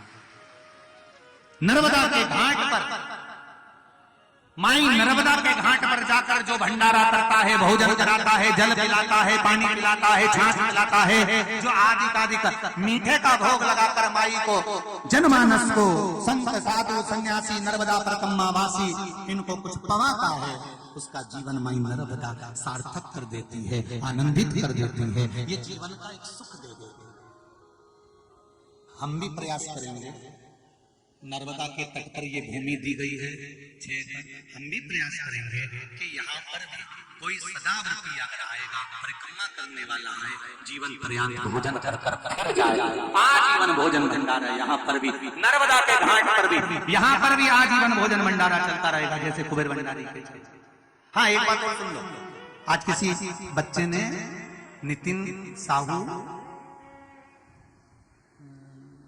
कौन सा छुरिया, कौन सा गांव है? छुरिया छत्तीसगढ़। वहां से किसी बच्चे ने फोटो भेजा था कुबेरेश्वर धाम का और कहा था, गुरुजी मैं और मेरी दादी आज कुबेरेश्वर धाम आए हुए हैं, पर यहाँ गर्मी बहुत तेज पड़ रही है गुरुदेव, इतनी गर्मी पड़ रही है कि मेरी दादी को चक्कर आ गए थे, इसलिए मैं निवेदन करना चाहता हूँ गुरुदेव कि रुद्राक्ष इतनी गर्मी में मत बांटो। तो आज उस बेटे के कहने पर, छोटा सा बेटा है, तो मैं निवेदन करूंगा जब तक गर्मी का टेम्परेचर डाउन नहीं हो जाता, कुछ नॉर्मलता नहीं आ जाती, आज से अभी से रुद्राक्ष बटना बंद, जब तक गर्मी कम होगी तब तक। आप अगर उसके फोटो भी भेजे उस बच्चे ने, अगर हो आस्था चैनल वालों के पास में तो फोटो दिखाओ। वो बच्चे ने जो फोटो भेजे वो दिखाइए कि गर्मी में लोग खड़े हैं। हमको इतना अंदाजा नहीं मालूम था, कोई सूचना नहीं थी जो बेटे ने कहा।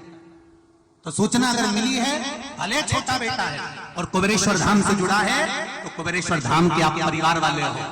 आपका 1 रुपया भी अगर कुबेरेश्वर धाम में लगा है तो आप उसके परिवार वाले हो। आप दिल से कह सकते हो, हमको खबर कर सकते हो कि यहाँ ये सूचना मिली। तो आज से, अभी से सूचना मिल जाए, कल से रुद्राक्ष वितरण बंद रहेगा जब तक ये टेम्परेचर कम नहीं होगा। जब तक थोड़ा नॉर्मलता नहीं आती तब तक रुद्राक्ष वितरण नहीं होगा। हम नहीं चाहते कि गर्मी में आप लोग परेशान हो, कष्ट में आए, इसलिए रुद्राक्ष उत्सव आने वाले समय में जब भी थोड़ा बहुत भी नॉर्मलता आएगी तब आपको व्यासपीठ से सूचना दी जाएगी, तब रुद्राक्ष वितरण चालू होगा। जब तक रुद्राक्ष वितरण बंद रहेगा। और मेरा बच्चे से निवेदन है, साहू समाज में जिस बच्चे ने भेजा उसको साधुवाद देता हूँ। एक बार जोरदार ताली बजाओ प्रेरणा देने के लिए। बहुत बहुत धन्यवाद, बहुत बहुत साधुवाद बेटा। हर हर महादेव। तो जो लोग रुद्राक्ष लेने आ रहे हैं उनसे निवेदन है, कल से रुद्राक्ष नहीं मिलेगा, आज से रुद्राक्ष अभी से बंद कर दिया जाता है। इसका स्मरण रहे। वहां जो कार्यकर्ता हूँ, कथा सुन रहे हो तो सूचना पर ध्यान देंगे। शिव महापुराण की कथा कहती है 12 ज्योतिर्लिंग का वर्णन किया गया। पहला सोमनाथ जी का वर्णन करा, जिसमें चंद्रदेव पर काया का रोग हो गया। उस रोग को भगवान शंकर ने सही करा। एक पत्र आया, बड़ा सुंदर, ध्यान दीजिए, बड़ा सुंदर पत्र।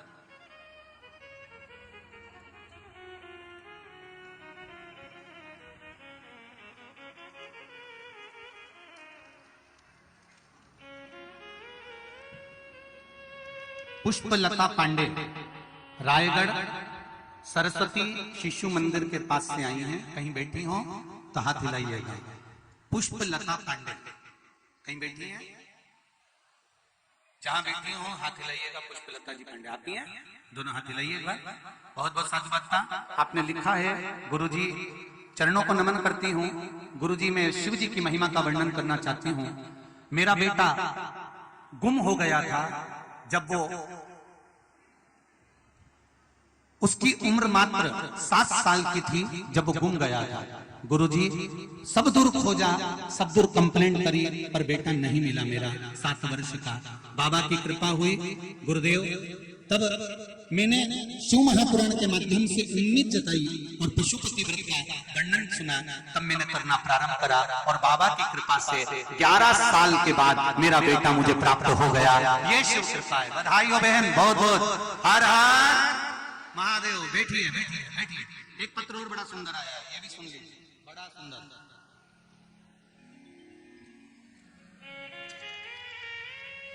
कीर्ति पटेल, कविता पटेल शहर भोपाल से आई हैं। कहीं बैठी हो तो खड़ी हो जाए। आप ही हैं बेटा? दोनों हाथ हिला दो एक बार। हर हर। आप भी साथ में? अच्छा, 2 नाम है ना? हाँ, कीर्ति पटेल और कविता पटेल, दोनों जीजी हो? अरे वाह, हर हर। फिर तो पक्की हमारी जीजी हो। पत्र में लिखा है जीजियों आपने, हमारे लिए चमत्कार का वर्णन करती है गुरुदेव। मेरे पापा जी के हाथों में ऐसा रोग हो गया था जिसका इलाज डॉक्टरों के पास भी नहीं था। गुरुदेव उनके हाथों से पानी निकलना चालू हो गया था, खुजली चलती, पानी टपकता, पूरी उंगलियां सूज गई थी, जहर कलाई तक पहुंच चुका था, जिसमें उनके हाथों की स्किन काली पड़ना चालू हो गई थी। क्योंकि गुरुजी वह ठीक से खाना भी नहीं खा पाते थे और गुरुजी पहले उन्हें ये रोग पैरों में था, फिर हाथ में आया, धीरे धीरे पूरा हाथ बेकार होता चले गया। यह रोग उन्हें 10 सालों से था जो ठीक नहीं हो रहा था। वापस आ जाता था गोली दवाई खाने के बाद भी। डॉक्टर बड़े परेशान हो गए थे। डॉक्टरों ने कह दिया था इसका इलाज हमारे पास में नहीं है, मना कर दिया था। फिर मैंने कुछ नहीं करा, कथा सुनी और उस कथा के अंतर्गत आपने जो प्रयोग बताया था गुरुजी, हमने उसे करना प्रारंभ करा। 1 लोटा जल, 1 बेलपत्र चढ़ाना प्रारंभ करा। उस चढ़ी हुई बेलपत्र को, जल को लाकर पिताजी को पिलाना चालू करा। अब मेरे पिताजी का हाथ और पांव ठीक हो गया। उसके लिए धन्यवाद देने आए। हर हर महादेव। बेटो बहन, हर हर। बहुत सारे पत्र हैं जी, पत्र यहाँ भी हैं, पत्र यहाँ भी हैं और ढेर पत्र लगे हुए हैं। जिनके पढ़े वो पढ़ लिए, जिनके रह गए हैं उनको दिल से नमन करता हूँ। आपने विश्वास रखकर पूजन करिए, उसका फल मिले। सोमनाथ जी का वर्णन करा, चंद्रदेव की काया ठीक हुई। अगला वर्णन आया है श्री मल्लिकार्जुन का। बाबा देवादिदेव महादेव अपने पुत्र को मनाने के लिए गए माता जी के साथ में, मल्लिकार्जुन के रूप में विराजमान हुए। फिर अगला वर्णन आया है महाकाल का। तोषण नाम के राक्षस के लिए भगवान काल प्रकट हुए। ओंकारेश्वर का वर्णन आया। विंध्य नामक पर्वत में तप कर कर भगवान शिव को राजी करा। अगला वर्णन आया है श्री केदारनाथ जी का। भगवान नर नारायण के तप करने पर वहां पर प्रकट होते हैं। भीमा शंकर का वर्णन आया। कुंभकर्ण के घर में जो बेटा हुआ था भीम, उसका श्रृंगार भगवान शिव ने करा, तब भगवान शंकर का नाम भीमा शंकर पड़ा। काशी विश्वनाथ जी का वर्णन आया, मनु सतरूपा ने तप कर भगवान शिव को यहाँ विराजमान करा। त्र्यंबकेश्वर गौतम बाबा पर गौ हत्या का दोष लगा, ब्रह्मा विष्णु महेश ने आकर दर्शन दिया, 3 लिंग के रूप में भगवान विराजमान हुए, त्र्यंबक के रूप में बाबा विराजित होते। अगला वर्णन आता है श्री वैद्यनाथ जी का। रावण को लघु शंका लगने पर शिवलिंग भूमि पर रखा, वो उठा नहीं, बाबा वैद्यनाथ के रूप में विराजमान हो गए। अगला वर्णन है फिर नागेश्वर, भगवान शंकर दारुक नाम के राक्षस का संहार कर यहाँ विराजमान होते हैं। अगला वर्णन है फिर रामेश्वरम, राम जी महाराज ने सेतु बनाने से पहले शिव जी की आराधना करी, रामेश्वरम के रूप में विराजमान हुए। अगला वर्णन है कृष्णेश्वर, गोष्मा के बेटे को भगवान ने जीवित करा, शिव कृष्णेश्वर बनकर विराजमान हुए। ऐसे 12 ज्योतिर्लिंग का चरित्र श्रवण किया। चंचुला देवी का पति बिंदु प्रेत योनि से मुक्त हुआ और प्रेत योनि से मुक्त होकर चंचुला देवी अपने पति के धाम को जाती है। देवता पुष्पों की वृष्टि करते हैं, गंधर्व गान करते हैं, अप्सरा नृत्य करती है। पावन कथा भगवान शंकर ने अपने मस्तक की बेलपत्र उठाकर शिव जी को समर्पित करी है। बाबा देव महादेव ने कुबेर भंडार का वर्णन किया है। तुमरुका जी ने कहा, बाबा जो इस पावन शिव महापुराण की कथा को सुने, श्रवण करे, कराए, सुनता रहे, उसके घर के सब कार्य सफल आप करते रहे। बाबा को निवेदन कर बाबा नमन करते हैं। बड़े आनंद के साथ स्वर्गीय श्री नीलेश जी सोनी जी की स्मृति में ये आयोजन श्री बद्री प्रसाद जी, रविकांत जी सोनी, श्री शैलेश कुमार जी सोनी, सेमली हरचंद नर्मदापुरम वाला द्वारा कराया जा रहा था, जो आज विराम लेने जा रहा है।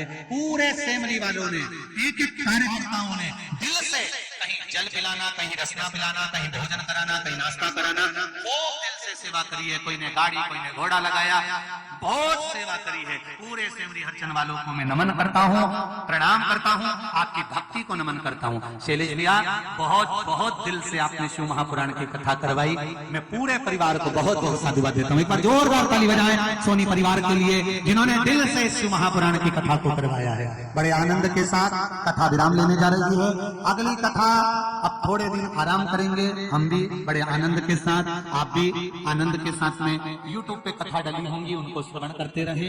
बीच में किसी भी रूप से अगर कोई सूचना देना होगी तो फेसबुक या YouTube पे हम लाइव आ सकते हैं और आपसे बात कर सकते हैं। 25 से 31 मई तक शिव महापुराण की कथा हैदराबाद में होगी, जहां पर नवग्रह शिव महापुराण की कथा होगी। कौन सी कथा होगी? नवग्रह शिव महापुराण की कथा होगी, जिसका आपको दिल से आनंद से यही 2 बजे से 5 बजे तक श्रवण करना है और अपने जीवन को सार्थक बनाना है। मैं आमंत्रित करता हूँ यजमान परिवार को, शिव का आनंदमय भाव से पूजन करेंगे। और सभी आस्था चैनल के श्रोताओं को, फेसबुक यूट्यूब के श्रोताओं को जो दिल से शिव महापुराण की कथा को श्रवण कर रहे हैं, कोटि कोटि नमन करता हूँ। हर हर महादेव। एक लोटा जल सब समस्या का कलयुग में लाना है शिव युग। कौन सा युग? शिव युग। कलयुग में लाना है शिव युग। ऐसे आनंद के साथ आप दिल से कथा का रसतत्व ग्रहण करें। कल से रुद्राक्ष वितरण नहीं होगा कुबेरेश्वर धाम पर, इसका स्मरण रहे। ठंड की गर्मी को देखकर, बहुत तेज तापमान को बढ़ते हुए देखकर ये रुद्राक्ष अभी बांटना बंद कर दिए गए हैं। इसलिए आनंद के साथ आप दिल से शिव महापुराण की कथा का रसतत्व ग्रहण करें, जीवन को सार्थक बनाएं और अपने जीवन को आनंदित बनाएं। जो लोग सेमली हरचंद में जो सुंदर गौशाला का निर्माण होना है, उसके लिए जो सहयोग देना चाहते हैं, फेसबुक यूट्यूब पर भी और टीवी के माध्यम से भी अकाउंट नंबर चालू है। वैसाख का महीना है, आप सहयोग कर सकते हैं। और जो यहाँ के हैं भक्त, वो शेलू भैया के पास में आकर या मित्तल साहब के पास में आकर अपना नाम लिखा सकते हैं।